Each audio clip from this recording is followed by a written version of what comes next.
Curse Necropolis Rio, session 14, I believe. Yeah. So, last time we determined that next time, which is now, would be a flashback session once more. So we're going to jump straight into that. So, similarly, actually, we're gonna. It's gonna be a delayed title card. There's gonna be some narration beforehand, like before the oceans drank Atlantis type shit. So, yeah. 1638. Khufu and Sobek have journeyed from Portugal, where their cult resides, to Japan under the cover of the cult's mercantile activities in that particular area at this time. The twins, as they are called, are safeguarding a relic of terrible power, which is a curse upon the world and everyone in it while it exists. But the twins dare not destroy it for what might happen if they do so, or send it to Duat because of its accursed nature. And because of this dilemma, they seek an audience with Bektamun, who we know by the title The Light in the Chamber. We have last seen Bektamun in Roman times, where she was the Su Menant Death Priest Guildmaster in Rome. And I believe we brought some relics back to her as well in those times. And of course, we know that Khufu learned an utterance from Bektamun at the time. I actually have a picture as well for Bektamun, which I will bring up now. So the twins come to Japan to look for Bektamun for her advice on what to do with this particular relic. Because Bektamun is the first prophet of the Su Menant in the East. So one of the sort of ruling 7 Su Menant in the world. And she resides in Japan. And because of her great wisdom, they hope, perhaps Khufu more than Sobek, hope that she might be able to assist them somehow, tell them what to do, divine a course of action here, because the relic has been deemed unfit to be destroyed or put to Duat. So they sail on Portuguese trading vessels to Japan. However, it is awfully late in the century. Well, not the century, the awfully late in the period of time when the so-called Nanban trade, which is Western trade in Japan at this particular period in time, was still in place. In fact, the Nanban trade has just been recently made forbidden in Japan. And this has caused a lot of trouble for our twins, because not only is the trade between the Japanese and Spain and Portugal particularly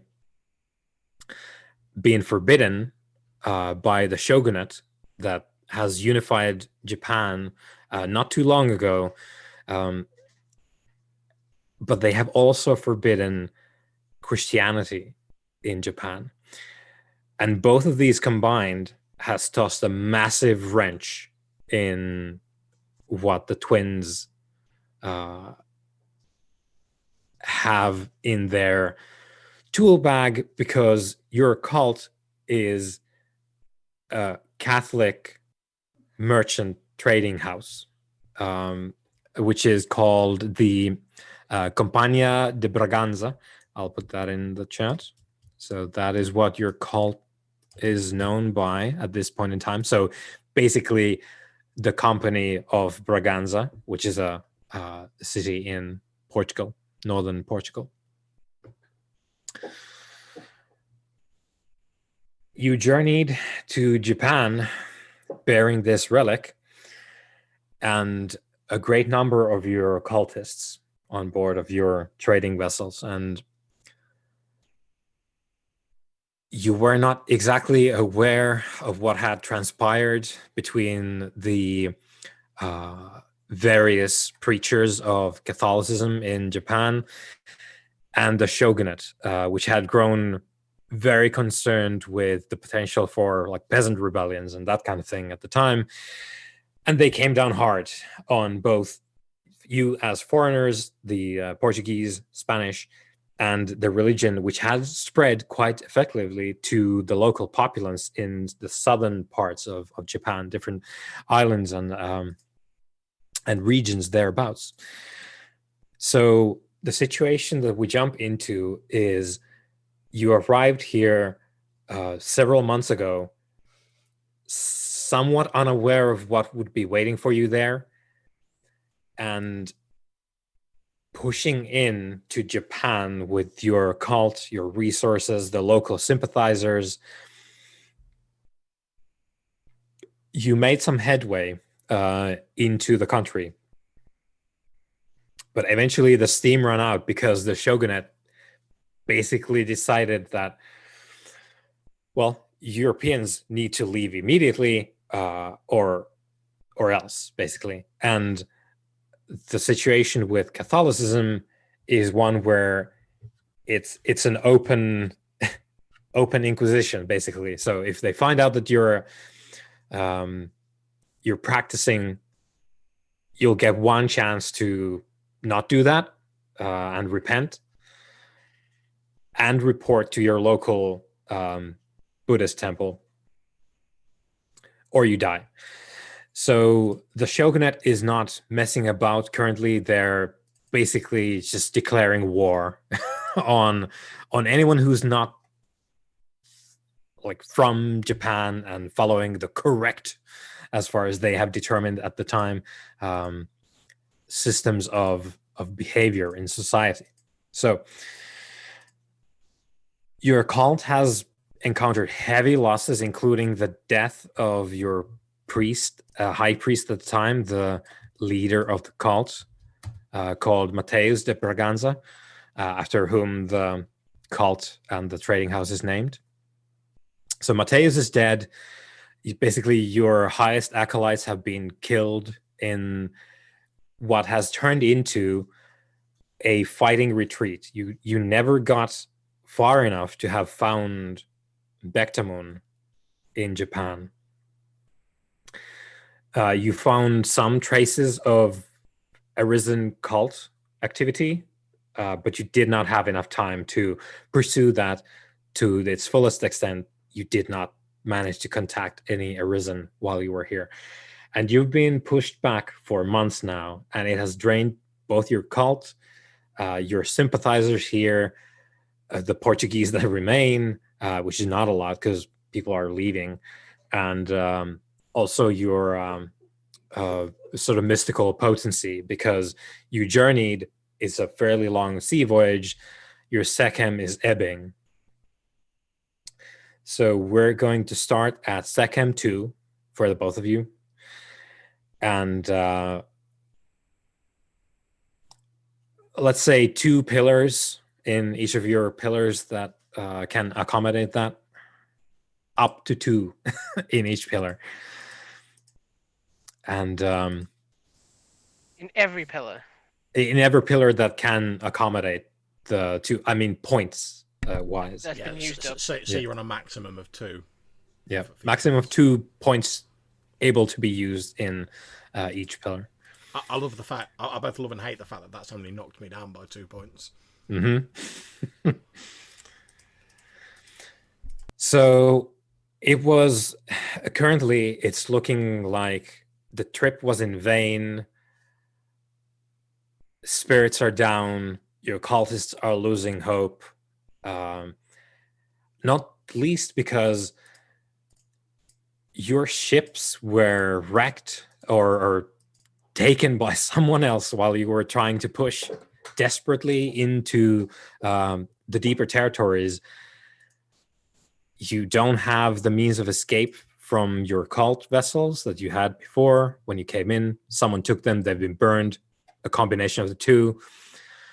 And the sort of spark of hope that you're clinging on to or have been clinging on to for a little bit now is something that the history would call the Shimabara Rebellion, which is a coalition of, I think, maybe 30,000, if I remember correctly, 30,000 plus army of straight up rebels in the southern regions of the shogunate, which is entirely down to the fact that this is the area where the missionaries did their best, had their best successes. So they had managed to convert a lot of the local daimyo, the leaders, so the local sort of magistrates, quite often were converts at the time. So there's a lot of sympathizers. There's a lot of like straight up like leaders who said, no, the shogunate, we're not going to renounce our religion. We have accepted this European way and we're going to cling on to it no matter what. You can bring your armies here. And that's exactly what the shogunate did. So basically, this part of the country has been in open rebellion with a fairly sizable army as well. But it's not the best army. There's a lot of peasant rebels. And the sort of hard core of the army is a number of just mercenary Ronin. So the warrior caste around these parts of the country just signed up for the war. And of course, some of the local leaders had their own clans, which have supplied sort of professional soldiers. But it was a ragtag band to start with, even though it was a big one. And that was the spark of hope that you seized as you were cut off from your means of escape and also from progressing towards Bektamun, which you think Bektamun is probably going to be in the capital because that's your nature as mummies. You can't get to the capital, you can't get off the island, but there's a rebellion here that might stand up to the shogunate. It's not been going well for the rebellion here. And we're going to cut into the late title card. So black screen, white text, big font. 12th of April, 1638. Siege at Hara Castle. I'll put that in the chat.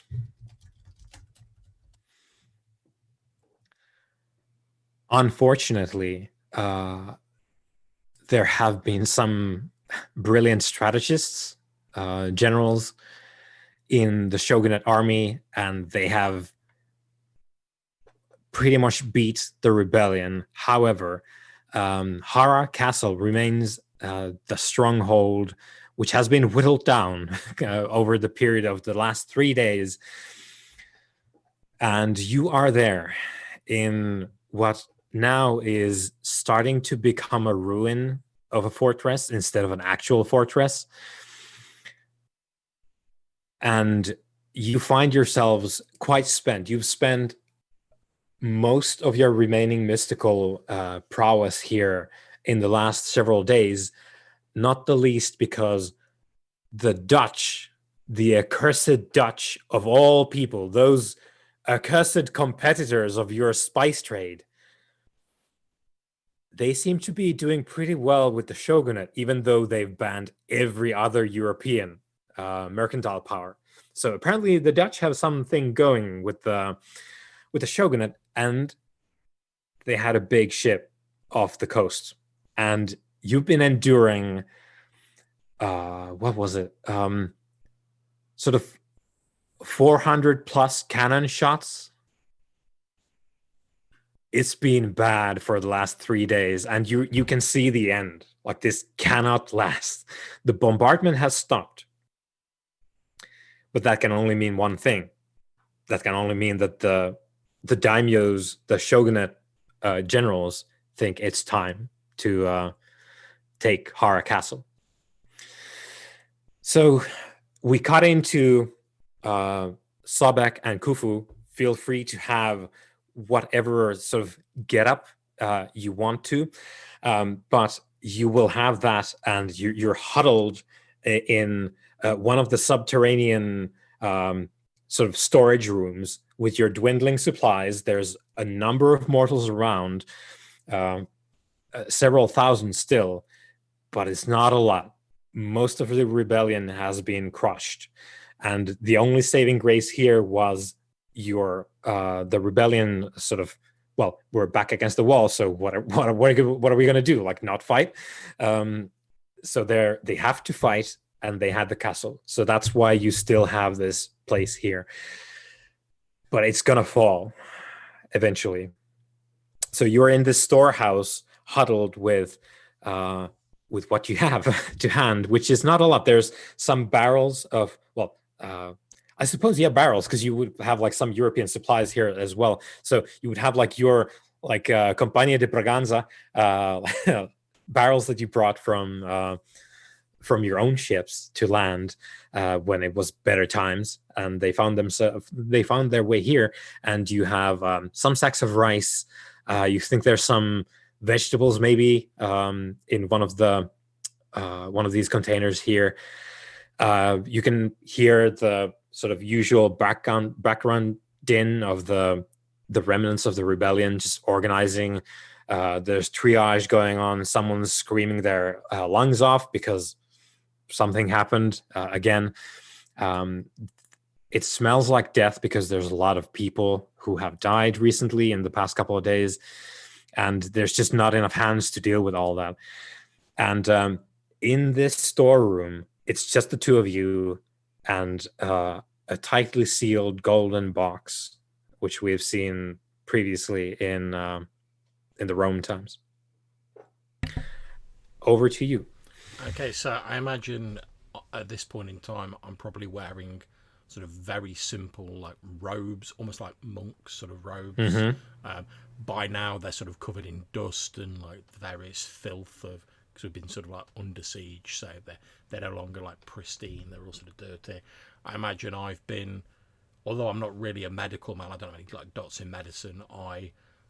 My affinities give me certain bonuses when it comes to like medicine, so I won't have been like operating on anyone, but like putting bandages on people and stuff like that.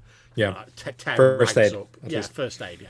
So I imagine I've been doing a bit of that just to try and keep the people sort of going who were in the Castle Hara. And I imagine that obviously at this point in time I'm probably still not particularly like humane. I'm more sort of seeing it as like, we need these guys to keep going, otherwise we're done. So it's more sort of like a logical sort of thing in my thought processes, rather than like, hey, these guys are great, I've got to care for them and look after them. I'm just like, I need these people, or like, this castle's going to go down and we're going to have lots of angry shogunate troops sort of marching over us, which obviously we're probably not going to get killed permanently, but it could be very inconvenient for us. Yeah.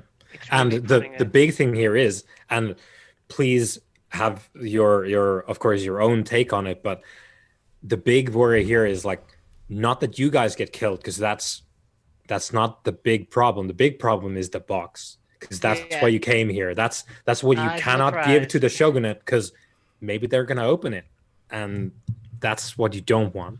Okay, the ignorance will be deadly.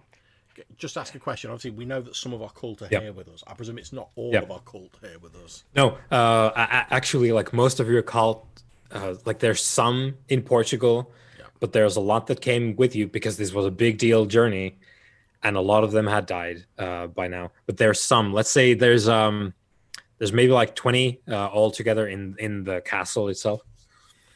Okay, so as we sort of crouch down and there's like the cannon fire in the distance, probably a bit of like a bit of sort of atmospheric like dust sort of raining down as like everything's shaking and whatever. I'm gonna sort of look around, make sure there's no one too close to earshot. Because I imagine like I'm having to sort of like shout to Sobek over the noise of the siege to like make myself heard. And I'll be saying, well, if it comes to it and there's no other option, I could sink the, and I'll just call it the item, but like we both know what I'm talking about. I could sink the item so far into the sands of this place that it would not be found for many years. But I cannot guarantee. A bit more dust cascades there, but I cannot guarantee that it would be a last ditch refuge if we cannot find a safer way to dispose of it. That is an option, brother. But the other possibility is if we could find a way. We obviously need to find a way out of here, and I'll probably be speaking this in like the tongue of Iran, just in case we are overheard. Obviously, we need to find a way out of here for us and our people. So we need transport. How far from the coast are we at the minute? It is some distance, so it would take you, I would say, like the better part of a day if you manage to somehow get out of this siege. You know that there's a river. So if you could get to the river and have like some kind of river conveyance, you could make it quite quickly to one of the coasts, because this is a sort of like peninsula, right?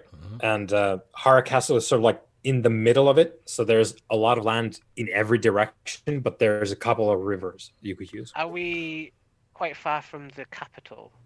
Oh yes. You're geography right at this stage is not the so it like if we're thinking Japan, southern tip, right? So we are quite a distance. Quite like many regions, many sort of daimyo controlled territories which are entirely hostile to everything about you. Just to confirm, if I touch this box, am I in danger? Like if I just put my hand on it. And the thing is, we knew this from before, but it's going to be very important for us going forward as well. The box isn't the relic. The relic is inside the box. Inside the box. Yeah. And we saw in the like decrepit like stone pit where we found it last time, there was the inscription of like, don't open the box ever. We've never seen the relic. And this is also something you realize, and we're going to get a little bit of multiple layers of story here. As you recall these memories, because that's what these are, in modern times, you don't remember what the relic is or what you called it. The only thing you remember is the box itself, through which you remember, oh, there's a relic inside, which was the whole point of the journey, that we wanted to find a way to deal with it. You don't know what the relic is, what it does, what it looks like, what it's called.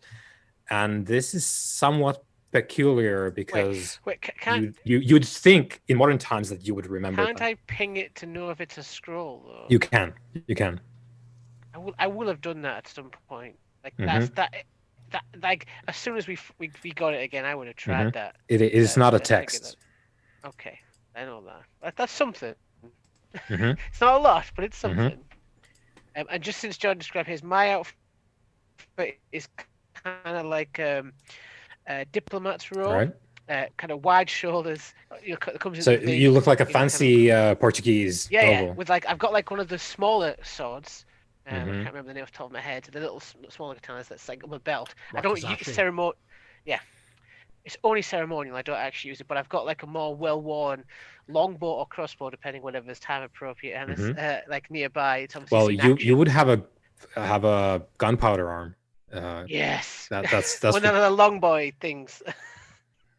Rifle, that's what it should be called. Or pistol as well. Both, please.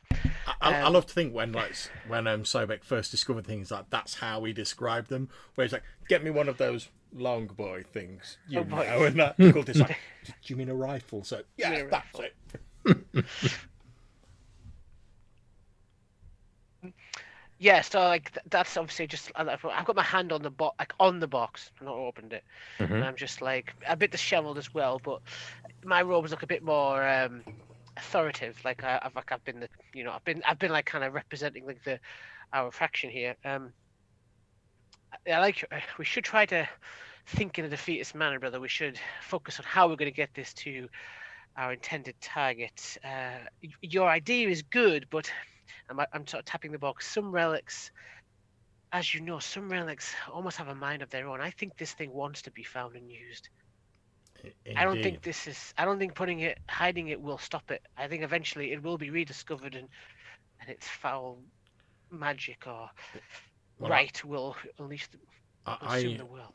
I understand what you were saying, brother. However, I feel we've reached the point, given the events that are occurring in the world around us, we've reached the point where accessing the capital and trying to seek out Bectamun, which is I would enjoy seeing her again, is no longer a possibility. There's always opportunity, brother. We must find that opportunity now. We are currently some distance from the capital, and we are struggling to hold on to the position we are in. Even withdrawing would be hazardous. How much more hazardous will it be to push further on into the lion's den, so to speak, in search of one of our fellow Arisen, who we do not have any further details on. We do not know exactly where Bectamon currently is, other than perhaps in the capital somewhere. We could arrive at the capital only for her to have left a couple of weeks before, and we would be sat in the middle of the lion's den with predators all around us. Or have returned the to box slumber. would fall into their hands. And even if this is not a danger to ourselves in our long lifespan, which it most probably isn't, if we are forced into slumber, the item will then fall into the hands of the shogunate, and that is what we are seeking to avoid. I personally believe that our best recourse is to withdraw and find somewhere to secrete to the artifact until the tide of history has turned more in our favour, and then it can be recovered.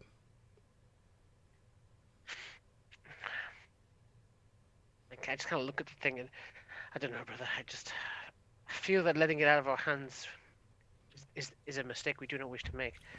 If we can get to the river, if we can get to water and find some kind of boat, Just out of interest, Johannes, and like channeling my inner Bilbo Baggins, how many barrels do we have in the? Several. A lot of them are empty now because you've used their provisions. But because what I'm thinking is that if we've got only a few of our cultists here, the artifact and the two of us, and we need to get down river to get to the coast, if there's worse way, and we need to like pass fairly sort of unseen.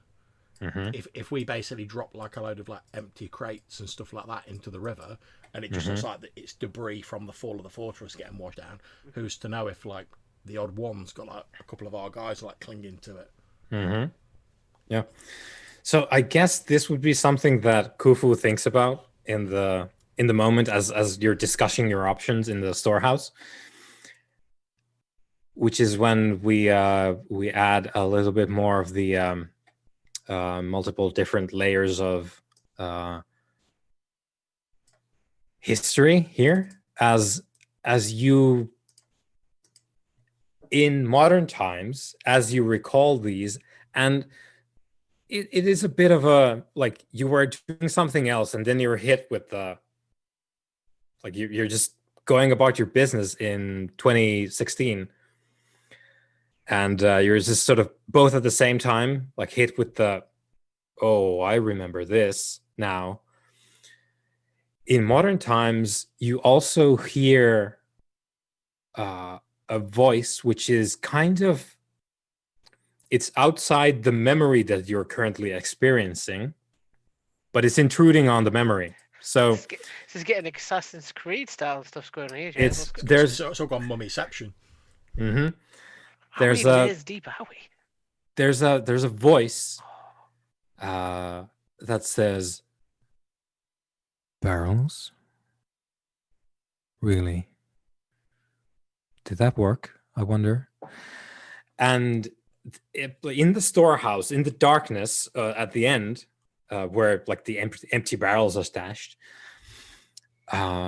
you can see with the eyes of your memory, because you're recalling this in modern times. You don't see this in 1638.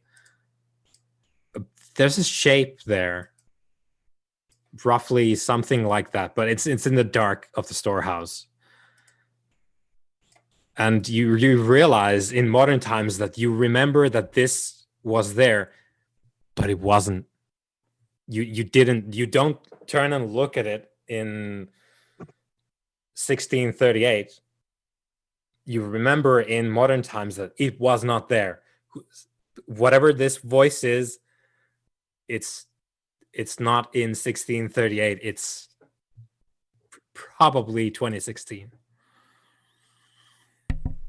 Okay, so as I'm thinking about this, I'm going to be in 1638. I'm going to be sort of wandering over and like looking at the barrels, just to, sort of like assess like, will they do as flotation devices? Is it feasible? Do I think, based on the number of barrels we've got, the number of men we will, because basically, let's face it, we want to get ourselves out an occultist out when it comes down to it. So I'll just be sort of like looking around and going, oh, we've got this many crates, this many barrels, we've got this many cultists. Do I think it's even vaguely feasible? Like if we've got like 3 barrels and like 18 cultists, I'll be like, nah, probably not. You could probably get half of them and remain somewhat sort of indistinguishable from debris. Okay. So, having sort of seen that, I turn to Sobek and I say, I tell you that we could probably do it with half the number of people if we use the barrels and the crates. I say our only other alternative, based on what we have here that I can see, is we fashion this into the wood from the barrels, the crates, etc., into some form of raft or crude boat. However, that would make us more noticeable as we pass through the territories to the coast. And once we arrive at the coast, we still have to locate a ship of some kind to transport us to friendlier climes. But I do not believe we can press further on into Shogunate territory. Because you mentioned beforehand about First Master. You did mention before that obviously we know that the Dutch have been making inroads pretty well. Yeah, you don't exactly know what that's about. As characters, do we know this? Like as individuals in this moment, do we know this? Yeah, well, you know it by the fact that the Dutch have been raining cannonballs on you for days now. you see the flag on the ship. You know it's the Dutch.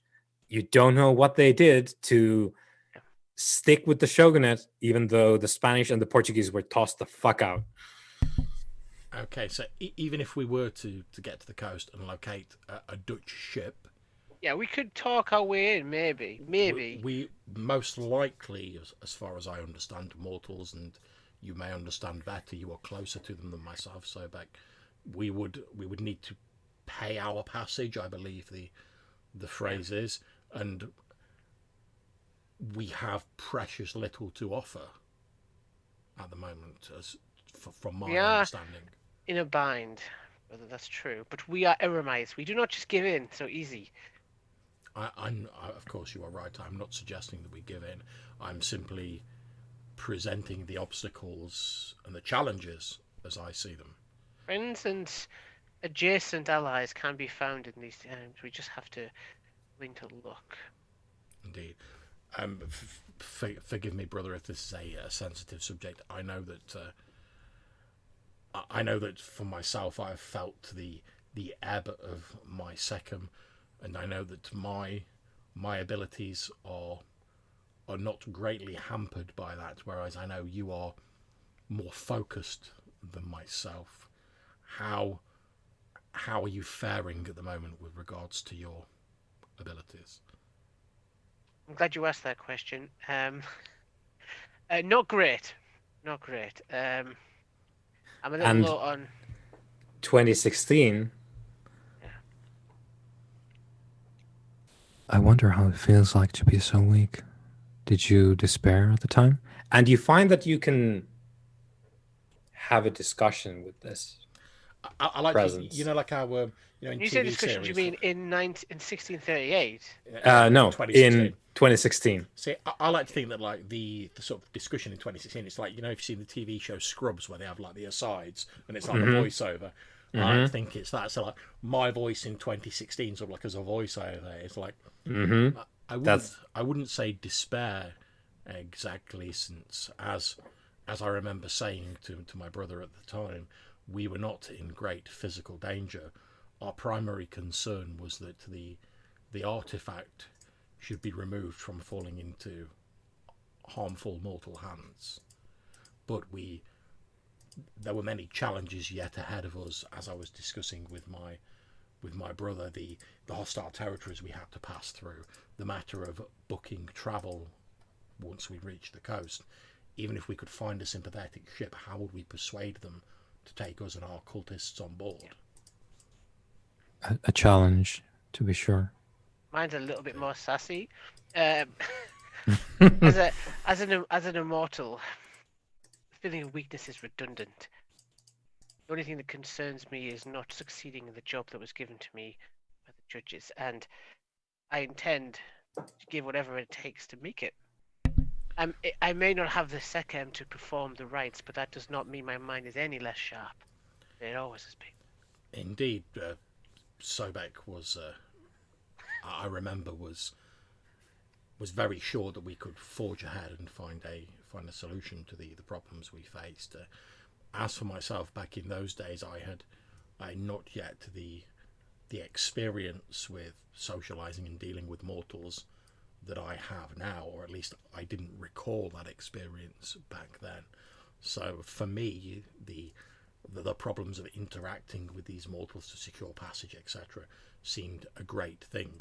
However, to Sobek, who was always moved more seamlessly in mortal society than myself, perhaps we had different perspectives, but from those differences comes strength.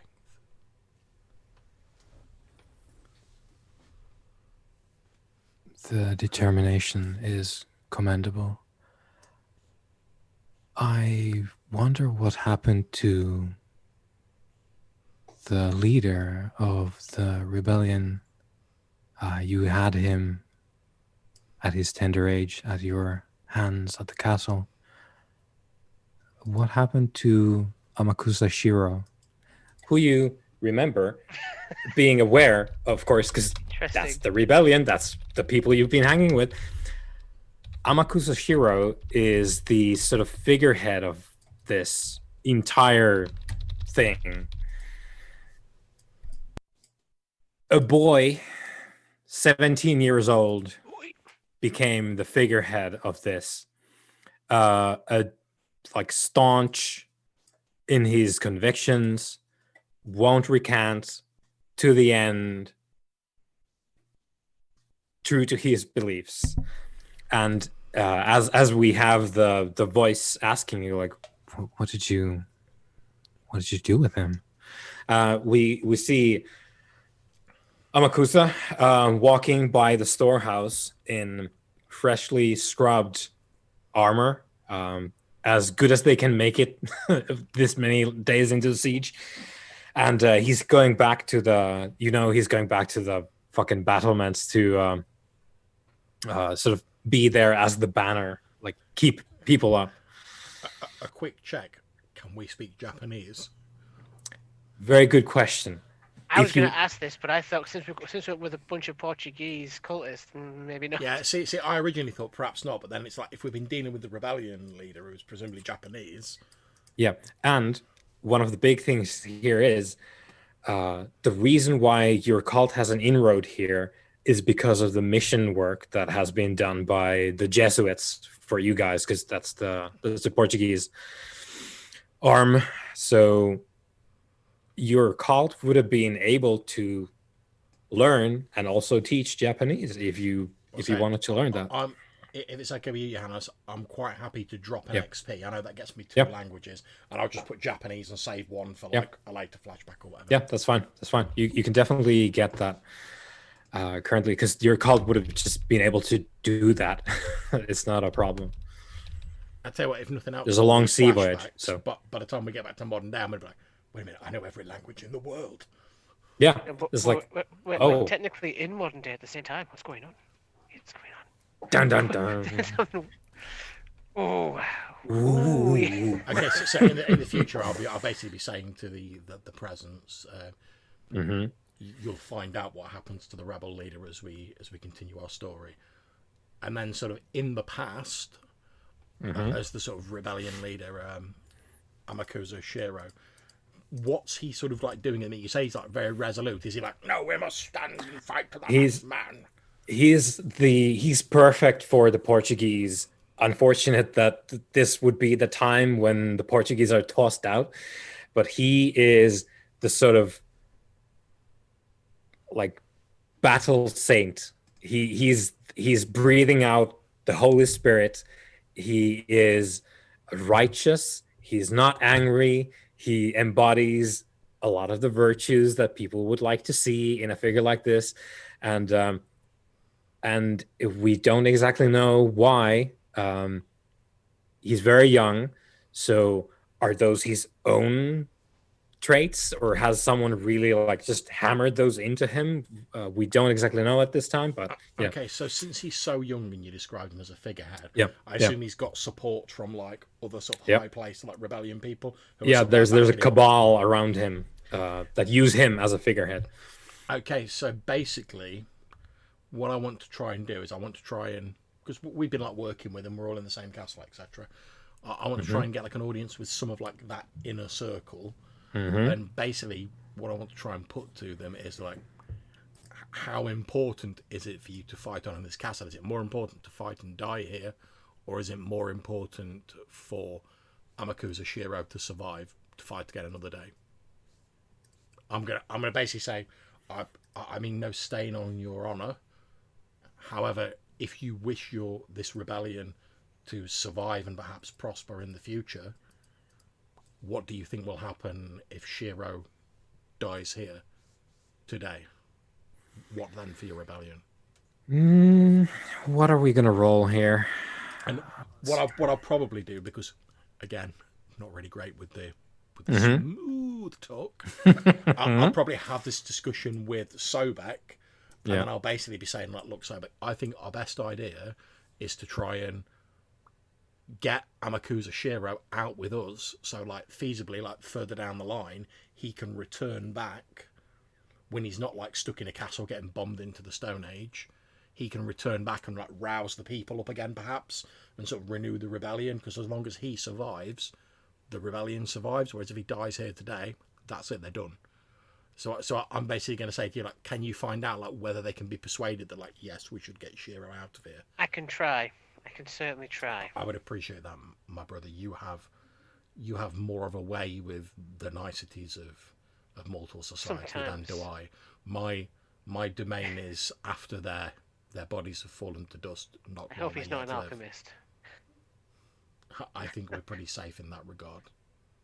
My sense of humour. If you could have that, yeah, and obviously we're still in the time like before I've really developed a sense of humour, so I'm just like, I think we're fairly safe to say that he is not an alchemist.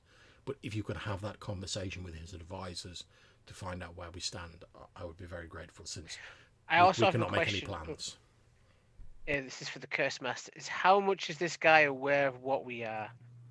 Like, I suppose that's entirely up to you. Have you made anyone aware of what you are?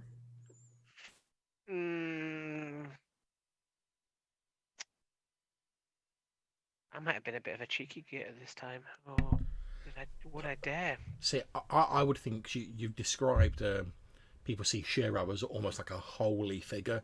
You know, he's got that fire of like, oh, I'm like a prophet. I'm like doing this for my country and my people. I feel like I would have learned some stuff from Rome and previous ages where standing out as being totally alien from that culture can go against you. Well, I was going to suggest perhaps we've portrayed ourselves as like holy men as well. Yeah, so, you know, like... we have certain blessings, but we're not. They don't know we're arisen, but they know we have like certain like God-given abilities. A little bit of the spiritness, because you know the spirits. Yeah, because if they've already got like a leader and they're like, yes, he's full of the fire and zeal of this holy cause, and we're like, yes, we are too, and God helps us smite down the disbeliever. It's a lot easier to say that than be like, actually, we're immortals from like a pre-Egyptian society. So Yeah. check yourself. Yeah. Watch yourself, because the judges are coming for your ass. That's it. Yeah. How many spirits can you control at once, John? Not a lot at the present time. Like enough for a small boat? No. Okay. Basically, each time I want to raise up like a corpse servant, it costs me one of my shoot, and I've only got 2 at the minute. I had a radical idea, but never mind. If I was willing to tap myself out It would have entirely, been. It would have been. It would have been. if I was willing to tap myself out entirely, I could summon like 2 badasses. But good for us. Like, would have been good. Yeah, like I say, if I was willing to tap myself out entirely, I could summon like 2 like badass undead servants. Oh yeah, you're kind of tapped right now, aren't you? Whereas, or I could summon two wraiths / specters. But once I've done that, I'm tapped for using any of my shadow-based abilities. I mean, I've still got a smattering of other stuff, but are you able to just like summon a spirit and talk to it, type of thing? I can do, but again, unless it's a spirit that's naturally there, to summon it is enacting an utterance, so it does cost me. Obviously, if I've got death sight as like, if I see a spirit, I can communicate with it. Happy days. That doesn't cost me anything. Here's an idea. Like this is why I'm prepping to go talk to this kid. If you could find a local spirit, like, a lot of people have died in this battle, right? If you could, oh yes, a lot of people have died. If you could find a willing spirit, rather a spirit that's amenable to our notions, you could instruct the spirit to talk to the general, the leader of this battle, and imply that the spirits want him to withdraw, that this is not an honorable battle. I believe I see your plan, brother, and there is wisdom in it. However, whilst I can see, I'm on a juice box. whilst I can see spirits and converse with them, even if I could persuade a spirit to do as you say, unless Shiro possesses some ability that I have hitherto yet to see, he would not be able to perceive the spirit unless they either have the power to embody themselves, which, if they are a recent spirit, is unlikely, or unless I was willing to lend them the strength to do that, which again would cost me. Which I'm willing to do if we believe it is necessary, but just to make you aware, it will cost me. It could work. They are a spiritual people. But it would be in finding a willing spirit, which would be the first problem. Alternatively, I could just sort of like summon a load of like stone samurai armor around myself, and then just like walk up to him and tell him. So that sends a clear message. Just like walk up as like a big like stone samurai, just be like, yeah, I'll go talk to this kid. Giannis. I'll go. But that's the kind of the idea I had. Okay, so you can catch Shiro in the courtyard. He's dressed up in sort of mismatched and battle damaged armor, and he's heading up to sort of give a morale boost to anyone who's around the castle. So he's touring the grounds. Okay, I will ask him of his indulgence for a moment once he has done. I'll play the part of a respectful. I'll pretend to be respectful. Respectful kind of monk-like, person, like they said, holy man. Mm-hmm. If I start whipping out the do what I say, he might, like that. I'll try hold back. So he turns to you and smiles. He's very tired, you can tell. And he just like reaches out a hand, touches your forearm, and says in Japanese, I'm glad to have you as a friend here at the end of all things. And I am glad to bear witness to your deeds. And your noble spirit, Shiro. I can only do what the divinity has given on to me to be able to do. I hope it will be enough. Well, it is my belief and that of my spiritual brother that it is our hope that you will survive this day. So, and I implore you to consider not not surrendering your position here, but realigning yourself to a stronger point. Give yourself time to really strike at the heart of what is going on here. It is not your fault that you are overwhelmed by these. A sort of gesture vaguely to the ramparts and said that these machinations. Clearly, you've been betrayed from within, without. We, my brother, if you will let us help you, would love to. But again, we implore you to leave this place with us. Help us complete our mission. And no doubt the divines, all of them. He Well, whoops. All three of them, you know, the son and the Holy Spirit, yeah. Holy Spectre, Yeah. Wraith Lord. Yep. So he looks puzzled for a moment, and Big J, Big G, and obviously Master Chief. Yeah, three divines. he like crooks an eyebrow and looks puzzled for a moment, and is like, you mean the box?"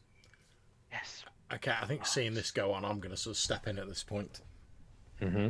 I'm basically going to say, without you, this rebellion cannot succeed. If you perish here today, then the rebellion perishes with you. It's a two-hit punch, you see. I confuse him and then bow. Whereas it is our wish that you should be preserved here today so that you might return from a position of strength to lead the rebellion once again. Because without your light, the flame of this rebellion will surely gutter and perish. He smiles again and looks even more tired as he like dredges up the words and says, "I appreciate all that you have done, and it has been wonderful getting to know you these weeks. But the others make too much of me. I am just me. It is after me there will be others, and I am at peace with not shirking from this path. I have found the road to heaven, and please do not misunderstand me. We do not ask you to shirk, and we are aware that you are one man. However, in the eyes of your people, those people who follow you, you are more than a simple man. You are a symbol of what they aspire to and their rebellion. We ask you to set aside your thoughts of heaven for the moment, to be that symbol that your people need. You may only be one man, however, through your presence you allow others to act, to stand up, to fight for what they believe in. he nods and says, "I have, whenever there has been time, I have thought about this a great deal, and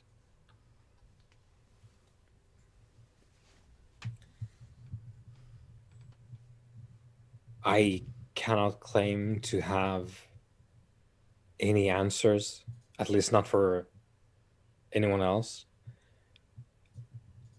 But there is one thing that I can be sure of, and that is in the book, and you know that he means the Bible, which by now they have translated into local language, and also the probably your cult as well.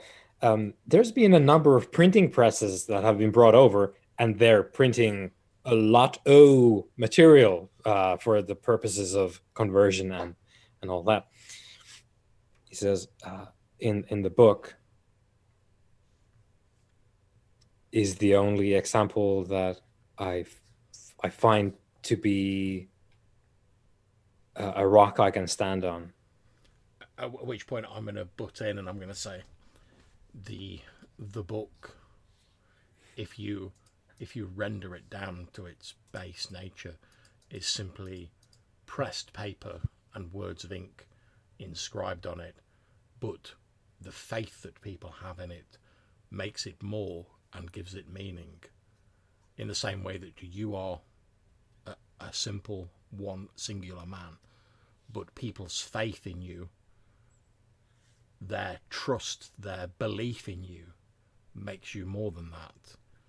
If you still live, then those who have faith in you and are moved to rebel by that faith may continue to do so. However, if they are denied that symbol, that hope, that belief, then the rebellion may stumble and fail.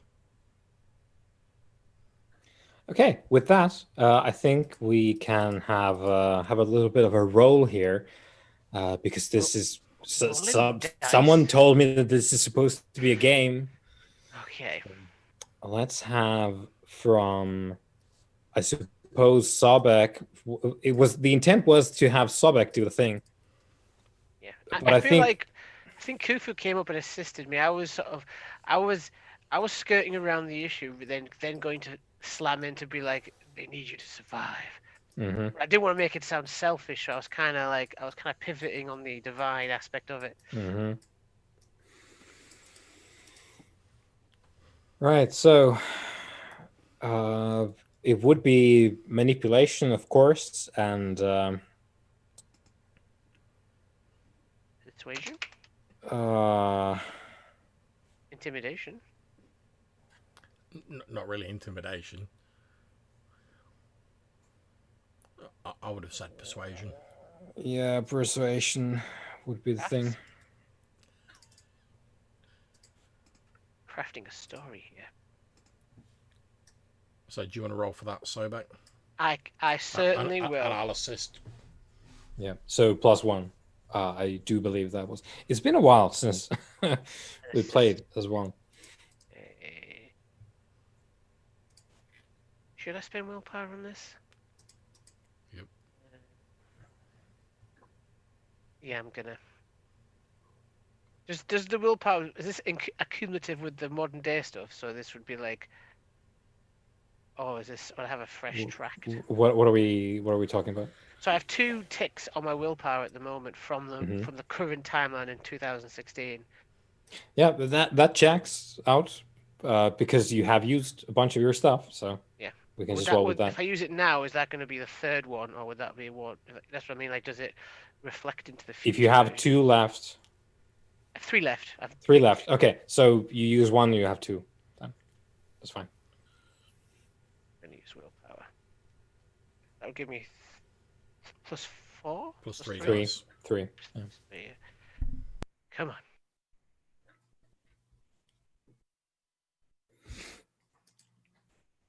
I needed it. Right. And I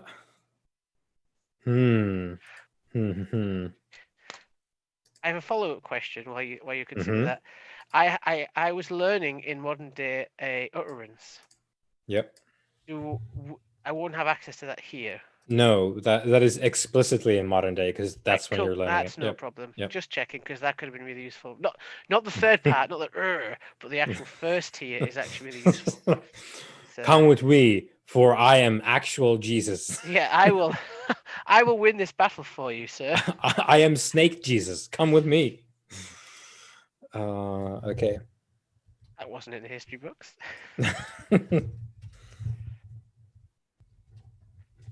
Okay. So, social roles, huh? I do believe this was something along the lines of. Yeah. So we'll see how your boy rolls here.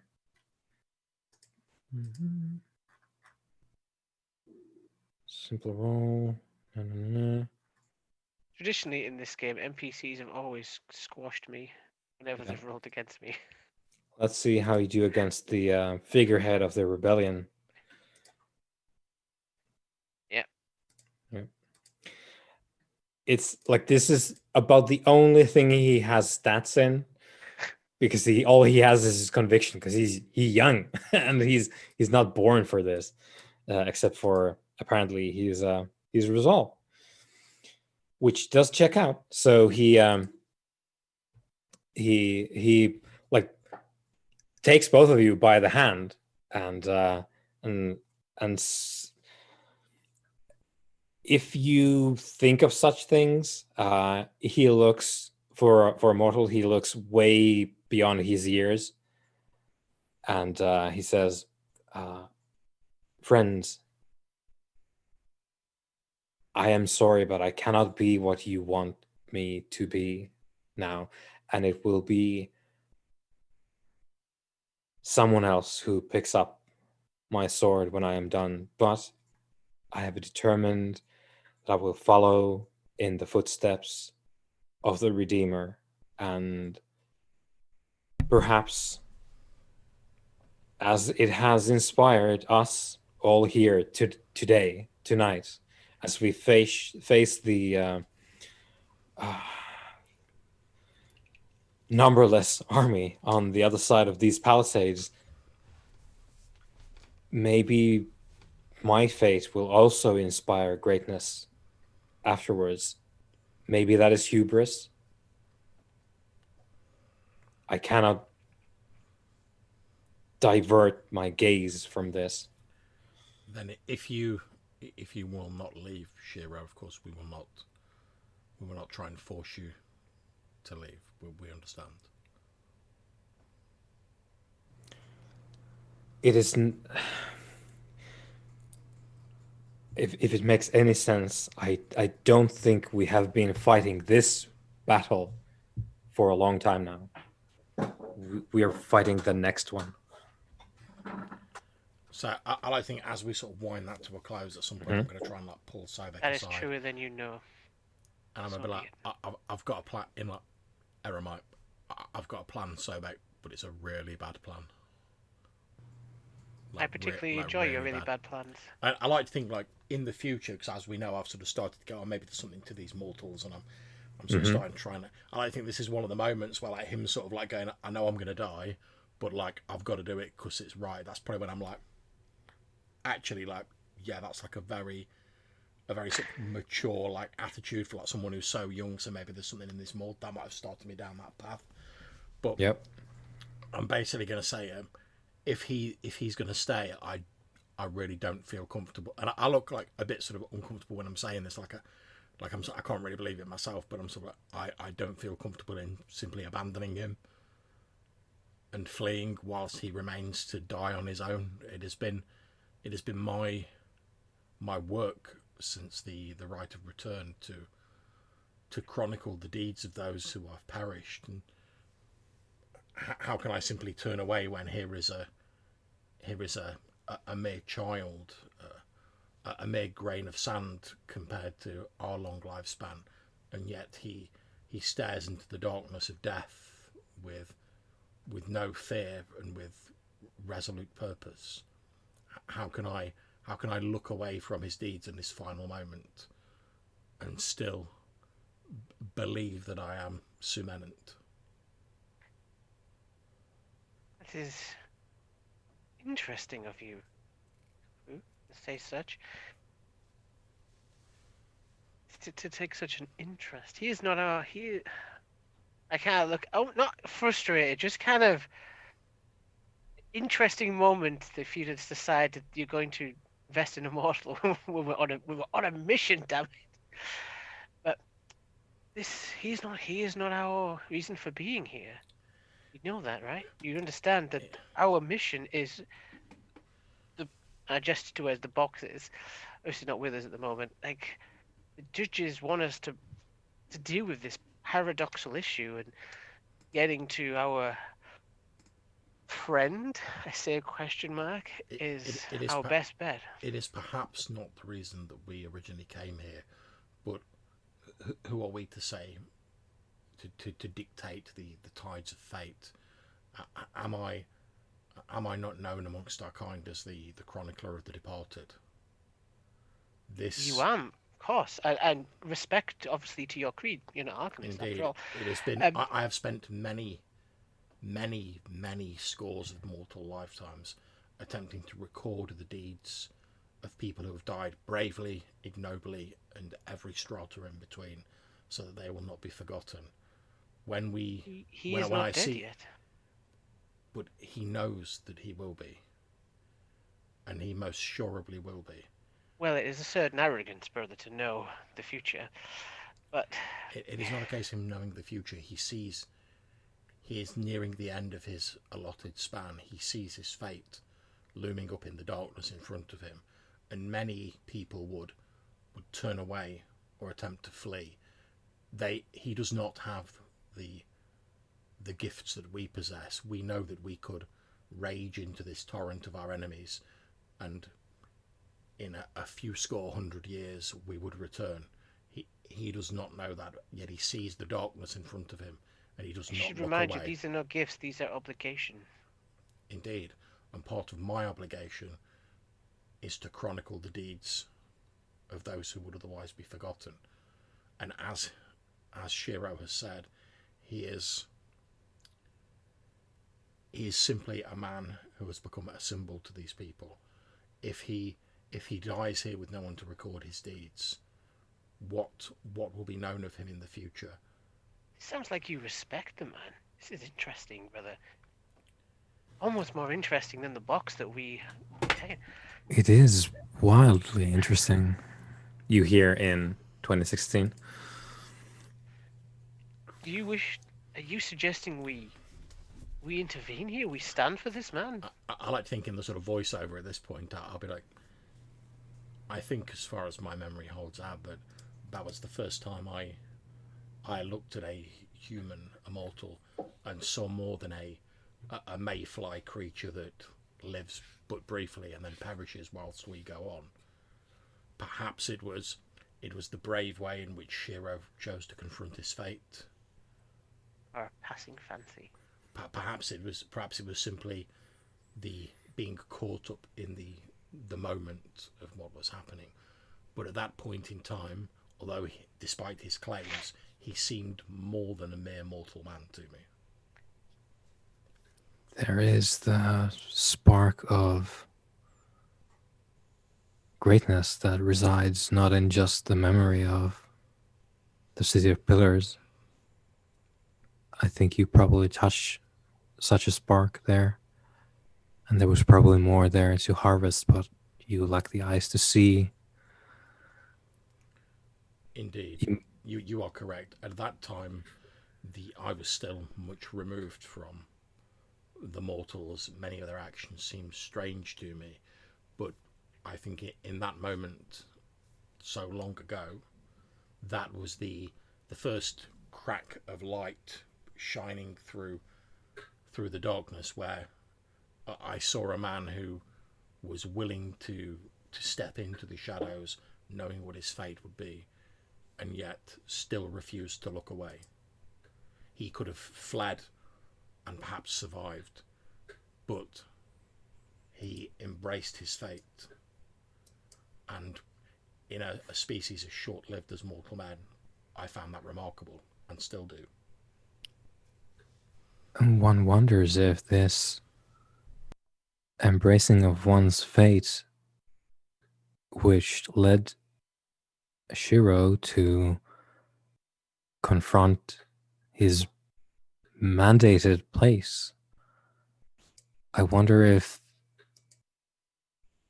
this event was the cause of things that would come later. I suppose we will see when we get there. Indeed. So as we cut back to like 1638, and I'm sort of discussing with Sobek, I'll be saying, I believe that Shiro is probably going to make some sort of last stand against the forces of his enemy, and I believe that we should stand with him. However, as you have rightly said, my brother, it is our duty to ensure that the artifact does not fall into unwary hands. Therefore, if you agree with me that we should ride out with Shiro in his last stand, I believe there are two possibilities. The first is we fashion the boat as previously described. We send our cultists to the coast with the artifact, with the instruction to get it away from these shores to safety, or we ride out with him, and when we are stood in the final battle, that is when I take the box and I bury it so deep on these shores that it will not be found for many years. Those are the only two options, the two forks in the path I see ahead of me. But I have always valued your judgment. What do you say on this matter? I would find it very difficult at the last, for the reasons I've just described, to abandon Shiro, even though we do have the need to get the artifact away from these people. What say you?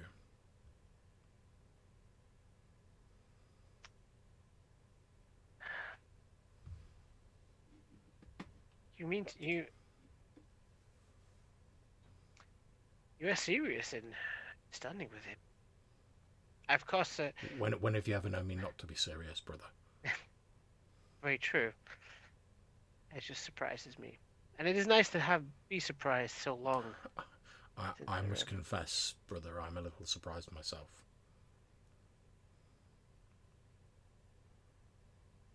But as Shiro has seen his fate and yet refuses to turn away, I find that likewise I cannot countenance turning away from him at the last. We know that we have very little to fear bodily from what will occur, so perhaps he is braver than us, since there will be no return for him. But if we are to leave him to his fate, I believe the least we can do is accompany him as far as we can go on that journey. Obviously, once he has reached his final fate and has passed beyond this mortal world, we cannot go with him on that journey, but we can at least accompany him to the gate.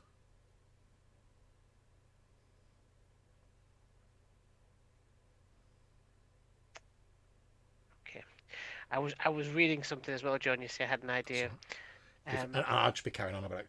If we are, if there is to be an end to Shiro here, let us help him make it such an end that his deeds will be known and his name will be spoken far into the future, so that even though the man may perish, the ideals that he lived for, the symbol that he represents, will not die with him.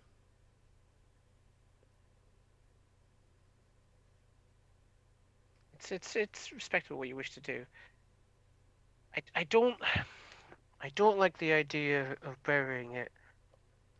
There is a third way we could possibly do this, and I hesitate to mention this. I hope that doesn't involve opening it. No, of course not. Okay. The third suggestion is, as I've said, I cannot turn away from what Shiro is about to do.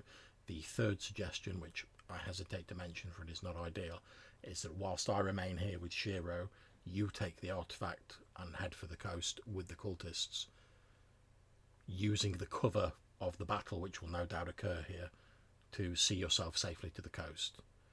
As you are aware, even if I am destroyed by mortal weapons, I will eventually reconstitute myself and I will be able to find you at some point in the future.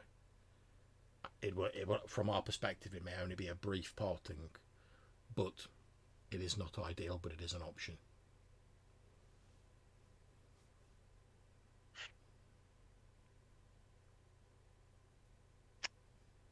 Yeah, it's not ideal, this situation. I fear that we are very short on ideal options at the moment.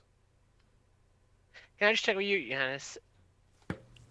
If I want to use a tier and I don't have the juice for it, like, is there any way to get that juice on short notice? Is there a hit cost, or is it just a flat no?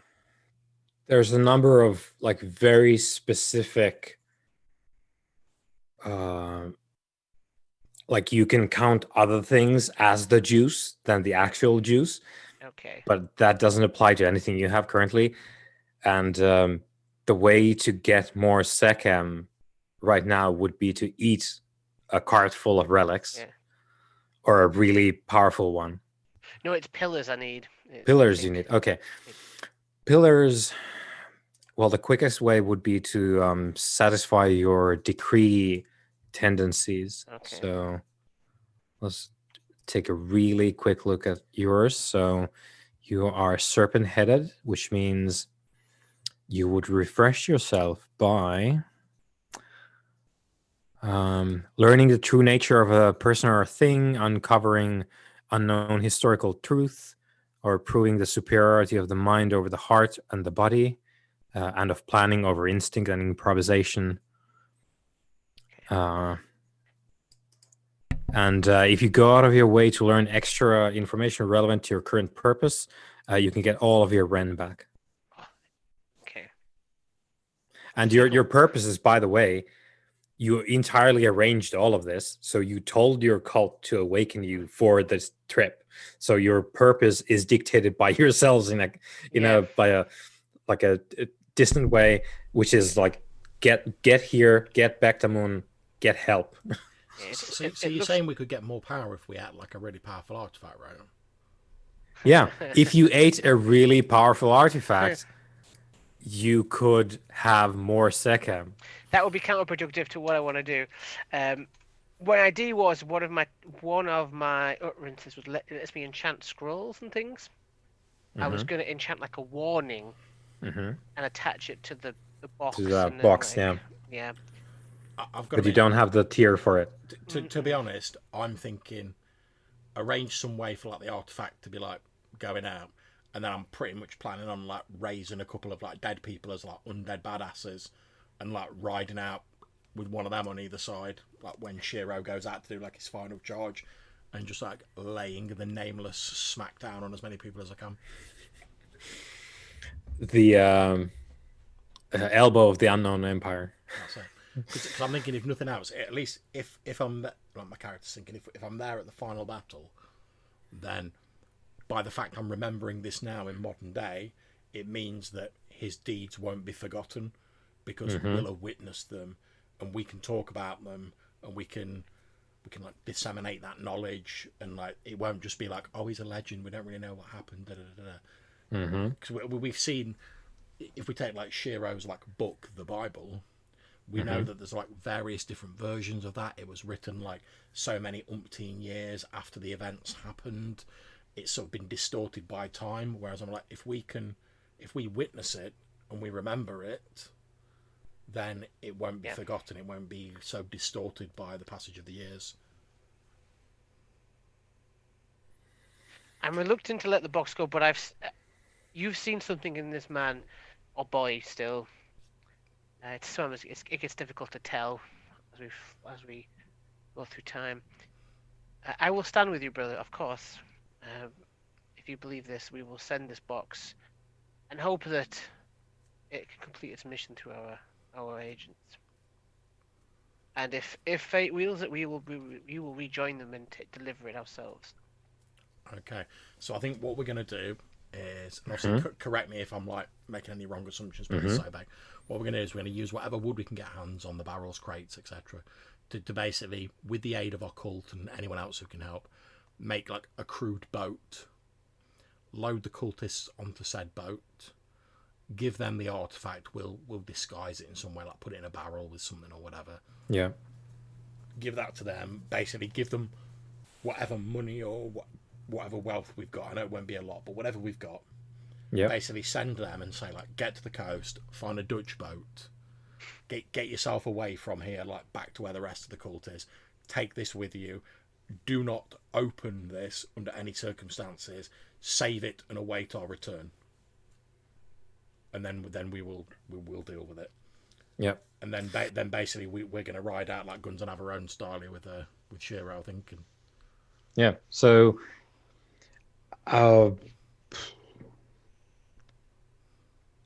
let's have Sobek, because you have the charmed lives and you're full of Ren. Let's not have as full as I was, but yeah. Yeah. Let's have a single die. Let's see how it goes for a cult as you push them. Just one D. Yeah, just the D10 to see how it goes for them. Doesn't go so hot. So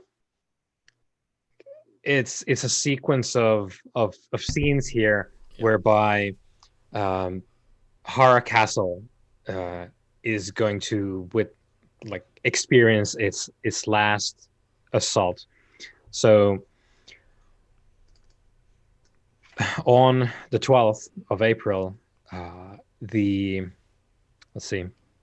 So there's a fairly large shogunate army. However, it's composed of smaller parties because regional lords bring their own armies into it. So the Kuroda clan, I'll put that in chat, are the ones to make the final assault, and they storm Hara Castle, and Hara Castle cannot withstand the charge. So there's going to be a number of sort of decision points here. So you can see the assault coming. The Dutch have stopped their bombardment, so that means that eventually they're going to charge, and they do. And the Kuroda clan charges. The castle is in shambles already. Yep, Kufu. Quick question: do we have access to any black powder? You would have some, yeah. Because obviously we know they're going to take the castle at some point. But I'm thinking, like, pull everyone back to like the back of the castle. We know the castle's going to fall, so there's no mad point trying to defend it for any length of time. We haven't got enough people anyway. I'm thinking, like, basically put all the black powder we can against like the front wall. When they charge up to the front wall and start getting the ladders up or whatever they're doing, light that black powder, collapse the wall on. Yeah, the whole thing. Then we can ride out over it while they're all in chaos and like disarray. It's not going to win the battle for us, but it might sort of even it out a little bit. Right. So, Sobek, are we going with this plan? You're muted. I'm muted, aren't I? Yes. Okay. Boom, yes. Someone used the word of the amanuensis on you. You can no longer speak. Right. Okay. So what happens is exactly that. You booby-trapped the entrance way.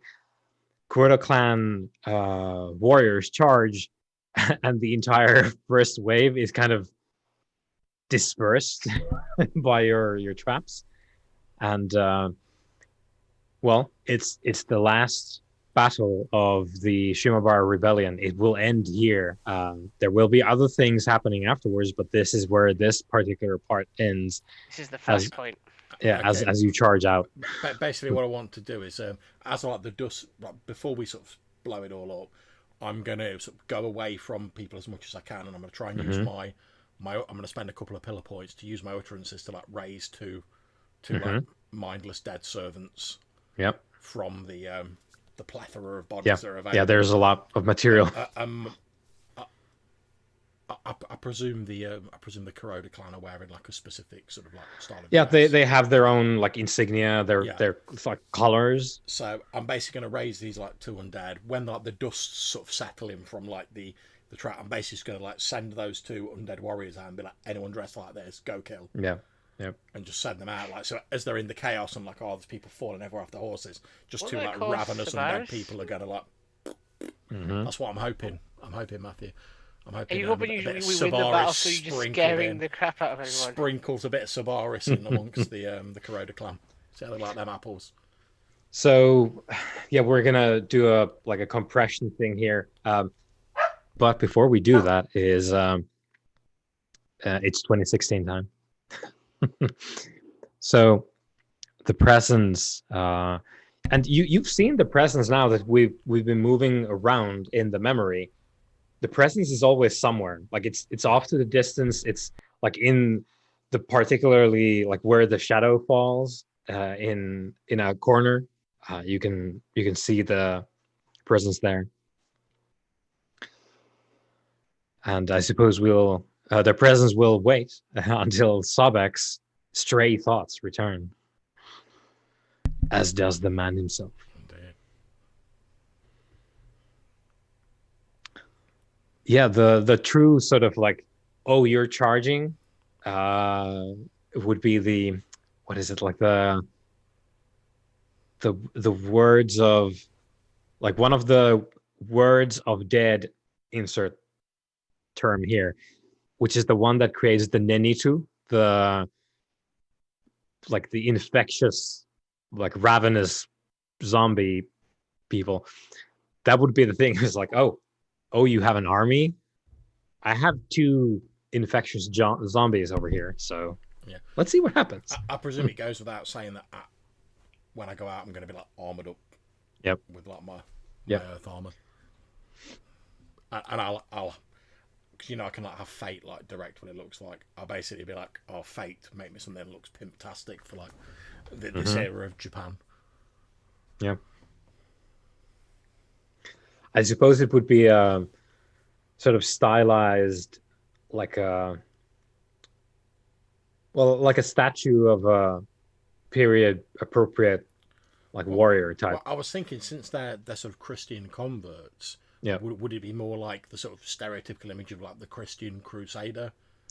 Actually, yeah, that does make sense, because there's a part, if we ever get to that part of the timeline, there's a part in the Crusades which we saw a glimpse of before with Sobek's sort of flashbacks, and yeah, I guess it would track, because there's some Crusader history that you two have. So yeah, it would be entirely just like a European, like antiquated by this time already, but like European armored stone man. Yep. Okay, so 2016, as the preparations go and whatnot, the voice says, "Are you sure this is what happened?" I'll say, yes, I'm fairly sure. Admittedly, some of the finer details are still a little cloudy in my memory, but I've devoted much time to remembering that which I'd previously forgot.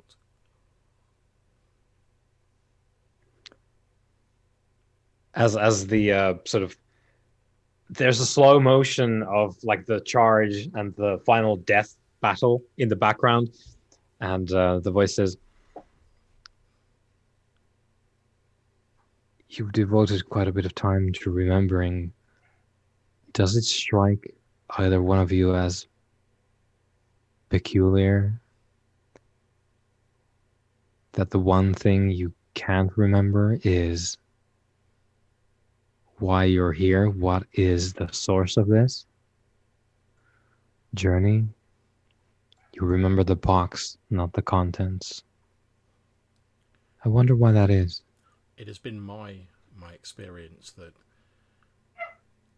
our memories of those things which strike a chord with us or have strong emotions with return first, and other details are filled in around them later. As you're aware from our story, this is a very emotional time for us, and it was a time of great indecision when hard choices had to be made. I believe that is why it has returned first. Perhaps in the months and the years that follow, other details may bubble to the surface, but for now I can only tell you what I remember. we remember is different for each one of us. The importance of the things that we remember differs. It would be a very boring existence as we are if we always remembered everything on all the time. There'd be no mysteries to uncover, no surprises. This is one of the things that of that time that really struck me was my brother did something very out of character. First time in quite a long time that I can recall, at least. It was not that long, not that many centuries since it happened the last time. We'll get to that. And with that, the battle commences with actual speed again. And there's the counter charge. The rebellion fights to the last. Not that everyone's going to get killed. There's going to be plenty of prisoners, but there's the glorious charge of you accompanying the figurehead Shiro in this counter charge, and you decimate quite a bit of the Kuroda clan warriors charging in, and Kufu. Okay, so as this is going on, obviously I know we're compressing it, but as this is going on, I presume at some point Shiro does fall, he's killed.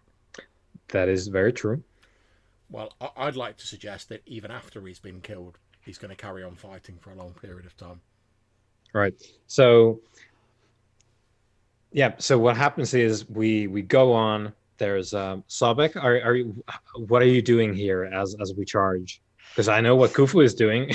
See, well, I was thinking he's more. Just interrupt for a second, there, Matthew. Because basically, what I'm going to do is I'm going to try and be as close to Shiro as I can, looking in my armor like a big crusading knight. Then when because they're all Christian converts, then when he falls, I'm just going to shout something like, I don't know, by the glory of God, he continues the fight to his last breath, and then raise up his body, have his body continue fighting until he's literally destroyed.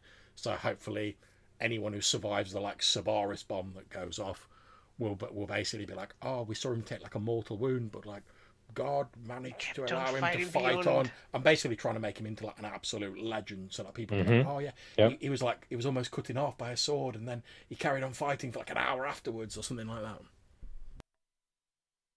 Yep. My intention, so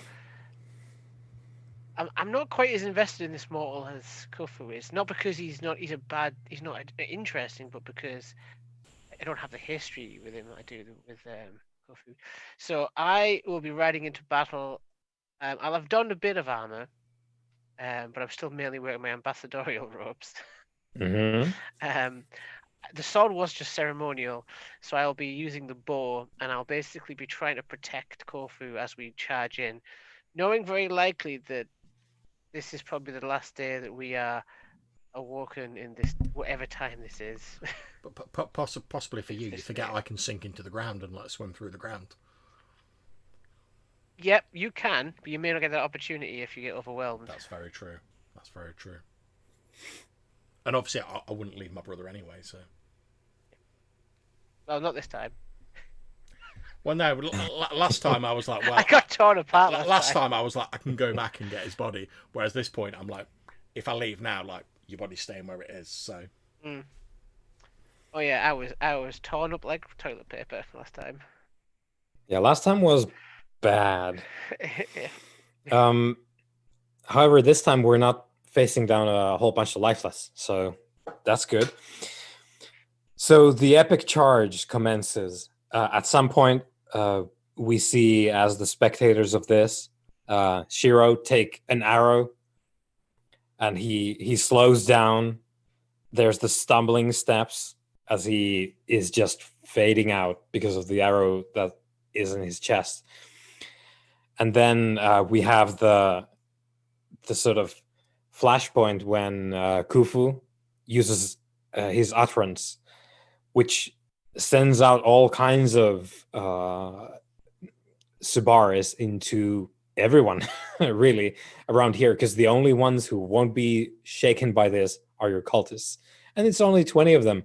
And there's hundreds of people around. I'm going to presume as well, like a lot of them have left with the artifact. Yeah, basically your cult is gone, so everyone here will get hit with like as much Subaris as you can conjure. See, So I'm hoping sort of in character. I'm hoping that that'll sort of add to his legend, because like the sort of confused recollections, and they'll be like, oh, this like holy power came down and he carried on the fight, sort of dealio. and that is what happens. So we see sort of, because you can reconstitute your bodies quite well. It does use up your pillar points to do it, but you can keep going for quite a long time, even with the resources you have. You just won't be able to decimate people in one swipe, but you keep going. You basically, the stated purpose is follow Shiro so we can see what happens to him and make him as big of a deal as we can, so that we can remember that afterwards and then put it down on paper and stone. And you do that, you follow him. So there's the point where he gets hit with the arrow, he stumbles forward for a time, goes down on one knee, and dies. And then Khufu uses an utterance and yells to the compatriots like, God has blessed God has blessed our leader, the blessings of the angels, etc., are with us. And of course, it helps that you channel the energy of the underworld, which causes all kinds of weird things to happen to mortals. So it gets a bit hazy for everyone else aside from youth. And you can see Shiro rise up again.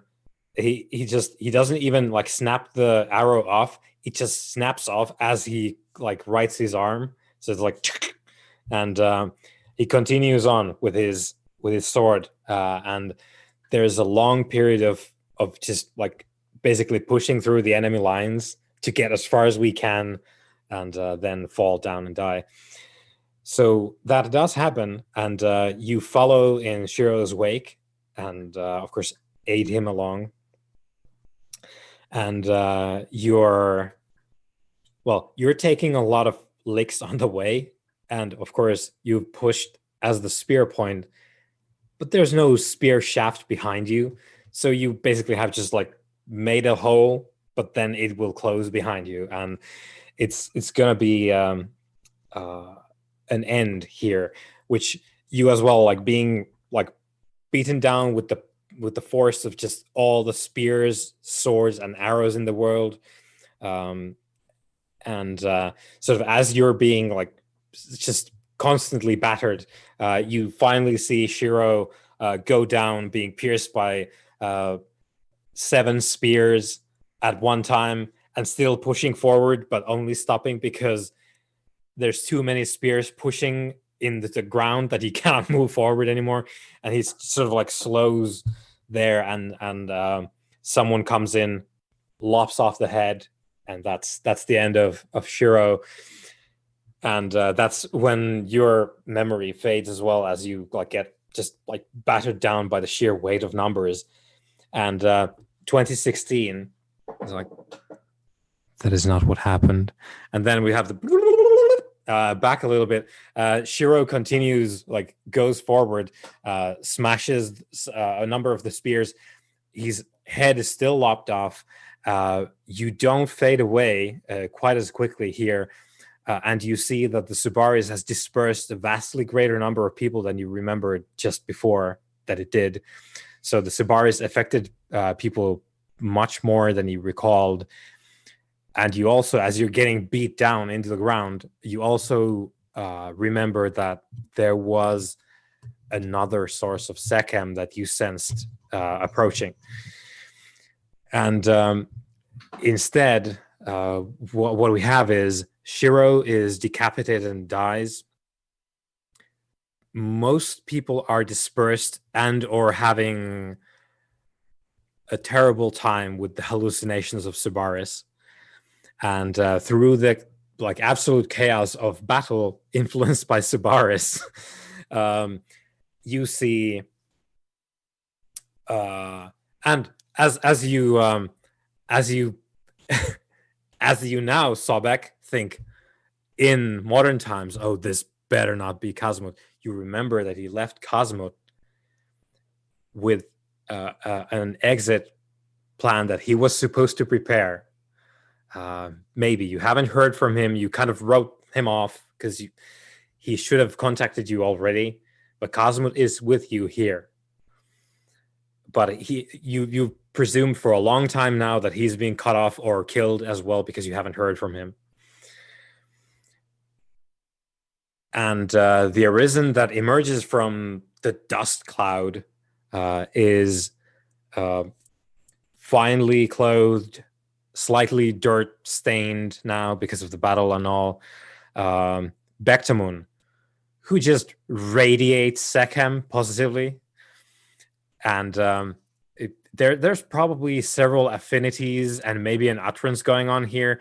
She has basically cleared the way because she picked up your Sekhem.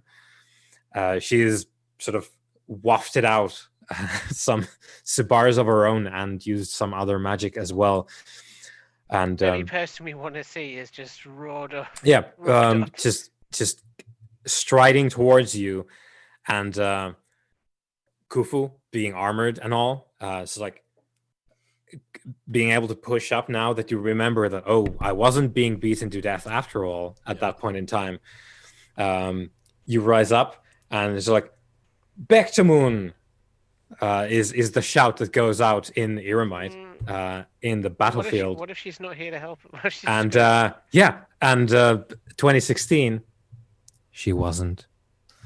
And that's when we have Bektamun comes in with wearing the mantle of the God King and just like smashes Khufu with sort of Iramite Kopesh made from light and shadow.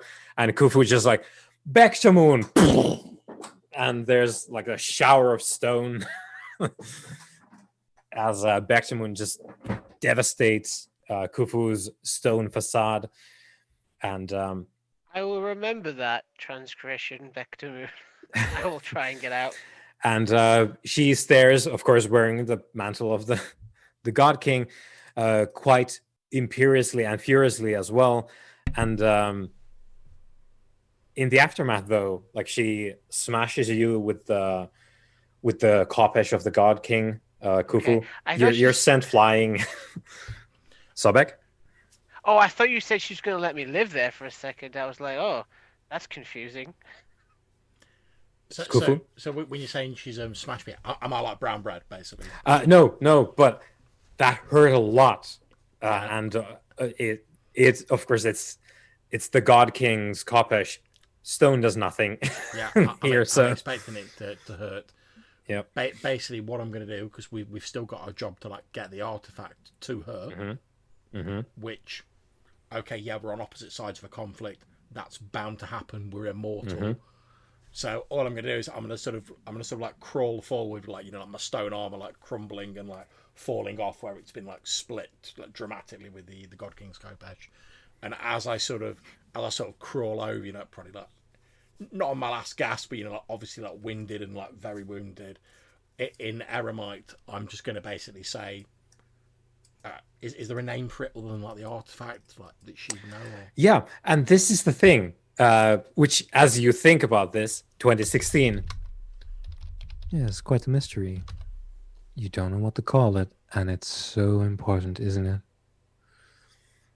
And we can see Khufu say something in the memory, but there's nothing that you can pick up. There's a void there, but Khufu says something, but there's nothing for you there. So basically, I'm just going to say to her, look, there is a boat on the river. The artifact is aboard with our people. Because even though we're on opposite sides of this, she's still my superior. She's still like the first prophet of the East. So I've got to respect her for that, even if we're on opposite sides.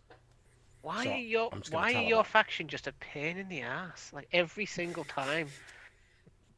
Okay, mine does some weird rituals and wants to get off of me. But your guys, right, want to cause holy hell. Because thing is, like, your guys make a lot of noise and they do all these weird rituals and that. but they don't actually like do a lot other than the weird rituals. Whereas my guys are like really quiet and like don't really do much We make a lot of infrastructure, until you push them, and then they're like, oh, it's on.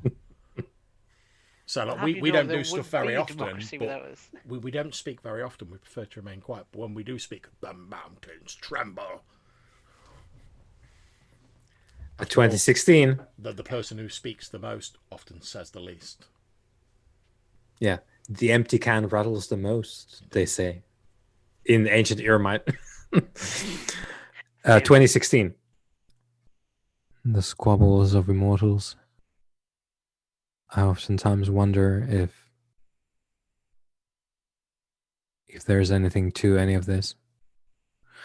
And with that, because it's the mantle of the God King, of course, that Bexamon is wearing currently.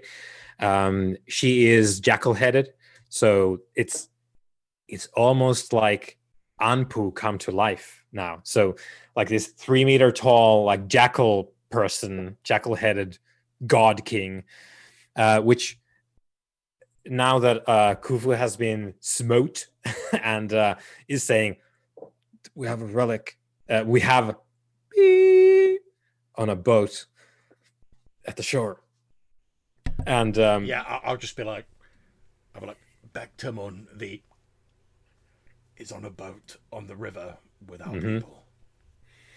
And with that, the mantle of the God King like fades away. Like she ends the utterance, and you can see clear discomfort. Like she is brimming with Sekhem, as mentioned before. She's brimming with discomfort, and she is like the God King's Kopesh like disappears from her hand as the utterance ends. Yep, Khufu. I was going to say that's another reason why I was like, I'll try and talk to her, because I'm like, if she's packing that much Sekhem, she probably doesn't even know who we are. Like she may have only just woke up and she's like, I remember nothing, but I must fight in this Shogunate war. So I'm like hoping using a name and being like, oh, the artifact like might spur a memory a little bit.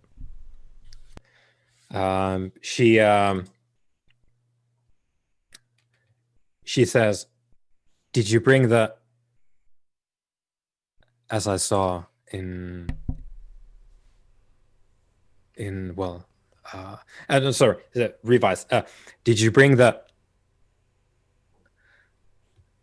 my prophets told me that this would be the case, but not that it would be now. And she stumbles over the words, and you can figure it out in the memory, especially watching with 2016 eyes. Yep. She's being scourged right now from the underworld because she's stalling her purpose, which is right in front of her, which you can't possibly know the actual direct specific purpose, but she's pumping the brakes. Yeah. The judges don't like it currently, so she's bleeding Sekhem by being, ooh, I will talk now with these people. So again, I'm going to tell her that it is in a boat on the river with our people, and I'm basically going to give her like a passphrase that like our cult, and I'll say, when you find our people, tell them this, and I'll give her some passphrase in that ancient Eremite, so that when she finds our cult, she doesn't have to fight them to get the artifact. She can just give them the passphrase, and they'll be like, "There you go." And I'll just say, "We wish to give the artifact to you anyway, but we lacked the means. If you give this phrase to our people, they will know that we have sent you, and they will give you the artifact. I ask only that when you take it, you help our people leave this place without further bloodshed." She nods slowly and says in Eremite, like stressing every syllable. It's more complex in Eremite. It's just like, go. And she looks in extreme discomfort currently, and is just staring at you. And I think that's the time for me and Sobek to sort of like pick ourselves up and withdraw. I will. Actually, no. I'm going to ask first of all. Does she want us to like leave the artifact anywhere or bring it to It's not clear from what she's saying. The only thing she's displaying currently is restraint and the desire to tell you that you need to go. I think we just withdraw. If she turns up at the port before we can get about and is like, give me that artifact, we'll be like, there you go. Otherwise, we're just going to leave because we gave her the opportunity to go and get it. If I can, I want to do just one thing. Sure. I'm going to leave with my bro. I'm not going to mess with this 10-second beast right now. But I'd like to, as a memento for my brother, I'd like to grab one of the swords of Shiro if I can. Grab Shiro's grab Shiro's Bible. I'll appreciate that more. Oh, his Bible. Yeah, if you appreciate the Bible, I'll get the Bible. I suddenly had an inspirational thought there.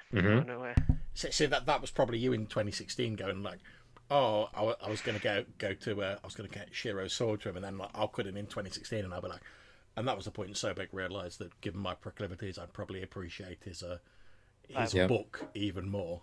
Yeah, the source of his devotion, which was the entire thing that Khufu picked up on. Indeed. Yeah. But I feel like he'd want this as a memento. It's not a relic, or maybe it might even have a tiny spark of it. You never know. But I felt that this is something that he would appreciate, and it may. Well, tell you what, you touch it and you realize it's the vestige. So it's a 2-point vestige. Ooh. So if you eat that, you get 2 pillar points. Yeah. I'm not good. That would be a bit. I was going to give you this, but I ate it. But no. I made you a Bible, but I eated it. But I ate it already. Wait about that bad lad's going in our tomb. Yeah.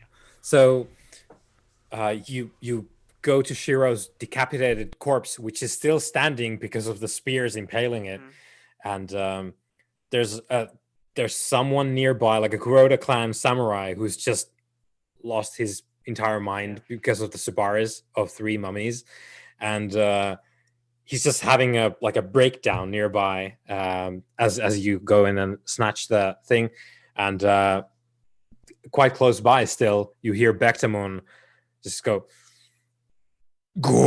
and again it's the God King returns, and with the Kopesh in one hand, and also you are hurried along by what seems like a stream of sandstorm spewing out of her hand, which like whips you as you go. So like your clothes are being scourged by full-on roadrunner wind and sand. We're about to sit with my like shadow walking abilities. As soon as I've got like the book, and she's like, "Grow!" I'm gonna make like a blooming Death Eater in Harry Potter and be like, blink. Yeah, bye. Yeah. So you disappear. Is the main point? Am I correct? Yeah. You make yourself scarce. We exit stage left. Yeah. I will take a second to give him the book and be like, "The deeds of men and women are fleeting, but the words can last a lifetime." And just like I smile. I like take the book, holding it like close to my heart, and then I sort of put a hand on Sobek's shoulder, and we head off together. And in 2016, there's it doesn't quite feel right, but we'll let that be for now.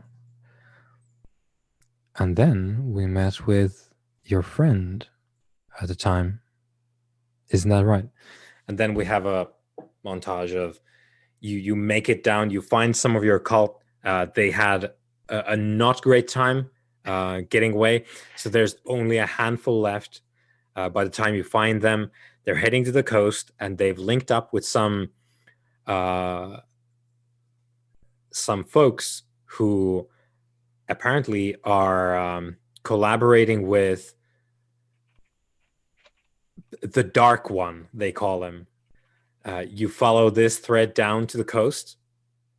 It's Cosmot, who has been operating on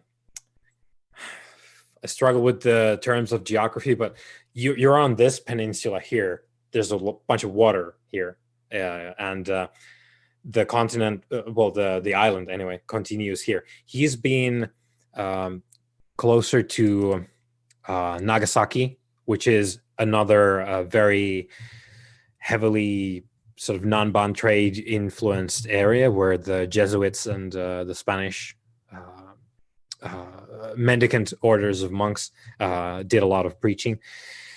So he was entirely cut off. So the shogunate, they hounded you to Hara Castle, but the front pushed down, and Cosmut could not get to you at all anymore. So he's been sort of concocting this like impromptu spy thing going on and going underground in and around Nagasaki while you guys were retreating with the main force of the rebellion. So he's been going underground, and he has linked up with your cultists. You meet up with your cultists and find out that, oh, Cosmo still walks among us, apparently. He was along for the ride with you, and he has arranged for what he describes as a flexible Portuguese man, formerly of the crown, which is his way of saying we're not with the Navy anymore. We're we're doing our own thing now. Personally, I'm hoping that's my boy, the pirate. As fate would have it, capital F, we have Captain Aguiar on board, welcoming you in the dark of night as you are basically swimming with like driftwood to disguise yourselves to get out far enough so that Aguiar's ship can pick you up without getting shot to bits from the land. And you end up on board Aguiar's ship, the three of you. And the course is set not to Portugal, but to Brazil.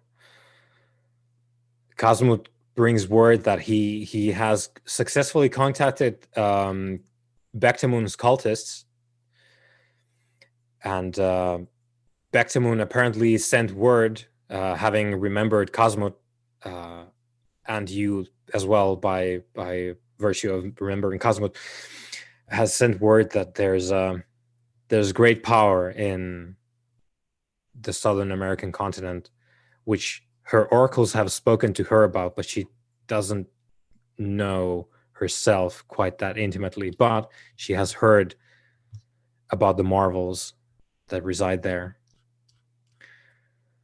So that's where you decide to head to next. Of course, you will die on the journey, being very low on Sechem.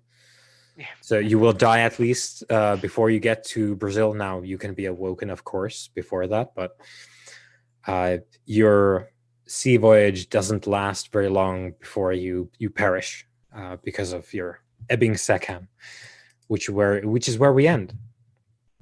And 2016. Well, we know part of it's not really the beginning of all this, but we know a part of that now.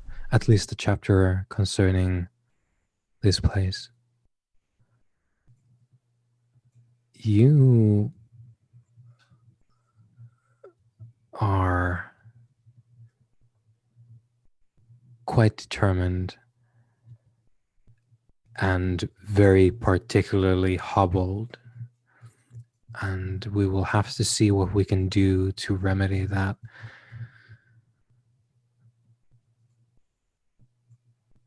And as we fade from the memory, the presence which you have seen aboard the ship as well, there's like in the darkness of the cargo holds, you witness the shape of the presence.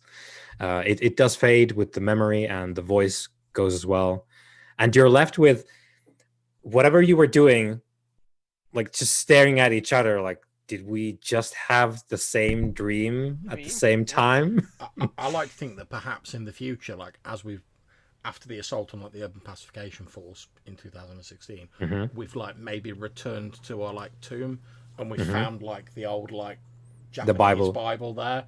And as we've been looking at that, that's what's like conjured this memory up. And now we're both sort of like flicking through the how Bible unlike as we have you, brother, to go off script and Stand with a model.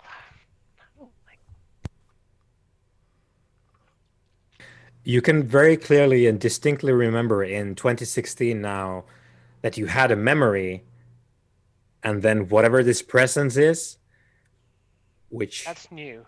which appeared with the memory, which is clearly not in the memory and of the memory itself. It's something external. It inserted itself. Yeah, it's inserted itself into the memory that you recalled just now. And depending on how you look at it, it made some changes. It said that you remembered it wrong. Is that true? Who knows?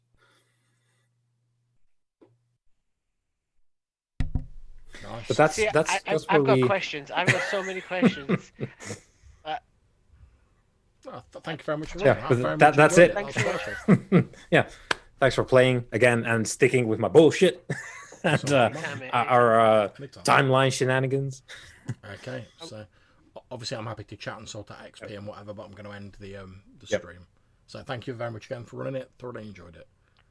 Okay, I'll stop the stream now.